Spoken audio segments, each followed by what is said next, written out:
Hello, everyone. For me, this has been the week when the cracks coming from the pressure that we're all facing right now have begun to show up primarily in my relationships. And I imagine you might be experiencing this kind of struggle also. So I want to talk today just briefly about how to strengthen and protect our relationships in a season of pressure like this. 1 Corinthians 13:8 says, "Love never fails." The Greek word here for the word that's translated into our English word fail literally means to stop flying. The idea is that love never stops putting in the effort that's required. Love never stops flapping its wings. Love keeps doing the kinds of things that are necessary to keep it in the air. Love occurs against the gravity of our own selfishness. Now, of course, there are times when the updraft of love is strong and we can just kind of glide on the good times and on the positive emotions. But over time, and especially in a pressureful season like this, love will stay aloft. It will be strengthened because of our effort. Now, what effort?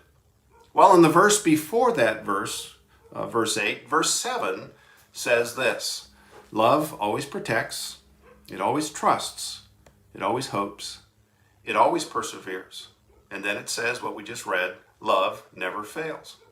So you could say it this way: if you keep protecting and you keep trusting and you keep hoping and then you keep persevering in these, then your love will stay in the air. So let's look at these briefly.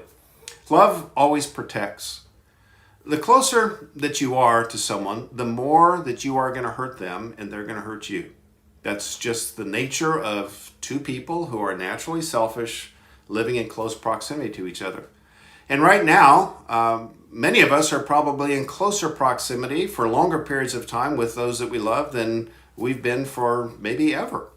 So love protects the heart from the bitterness that comes from being hurt and wronged by each other. And it does this by working to clear up the relationship whenever hurt occurs, whenever wrong has been done. So, if you've been wronged, it is really critical that you go to the person that's wronged you and you kindly, the key is kindly, not with an attitude or not with accusation, you kindly bring up what's just happened. And you try to figure out what's going on and who has done what and what the wrong is. And then if you are the one that's done the wrong, and even if it's not all your fault, whatever you've done wrong, it's really important that you say those very, very powerful words, "Would you forgive me?" Now, you don't want to just say, "Would you forgive me?" generally. You need to ask, "Would you forgive me for being harsh? Would you forgive me for not listening properly?" Whatever it is that you've done wrong, ask for forgiveness for that. And by doing that, you will continue to protect the value of the love and the relationship with the person that you're clearing this relationship up with. The next thing it says is love always trusts. Trust is the glue of love. And trust is built two ways. It's built, first of all, by being a trustworthy person, a person who's worthy of trust. And that occurs by working simply on being the kind of person that can be counted on, keeping your word, doing what you're saying. And also it occurs by taking a genuine interest in the other person, by doing things that really serve and help them. You present yourself then as a trustworthy person. But also trust occurs whenever you extend trust. In a season like this, we need to be really careful that we don't demand that people be perfect. I mean, this is always important. But right now, we need to give each other a lot of grace, and we need to extend a lot of trust to each other because everyone's changing and adjusting, and we're under a lot of pressure. The next statement that's made is love always hopes. Hope is naturally high whenever a relationship is new because we don't know each other that well. But as the years go by and the hits of relating to each other keep coming, a heart can lose hope. It can dim its prospects of the future about this relationship. But love keeps flapping its hope wings.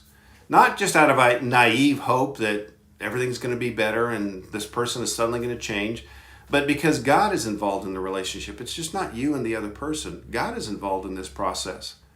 So I would encourage you to pray for the people that you're relating to closely right now. For me personally, I find it really hard to pray for somebody and be angry and lose hope in the relationship. So one of the best ways to invite God and his hope into the relationship is to pray for people. So love always hopes.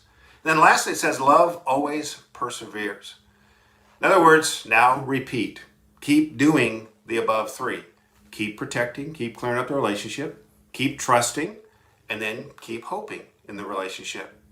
As you keep protecting, as you keep working on trust, as you keep hoping, you will keep love moving forward and in flight, so to speak. So I would encourage you this week, pick one of those three and start flapping your wings to strengthen your relationships.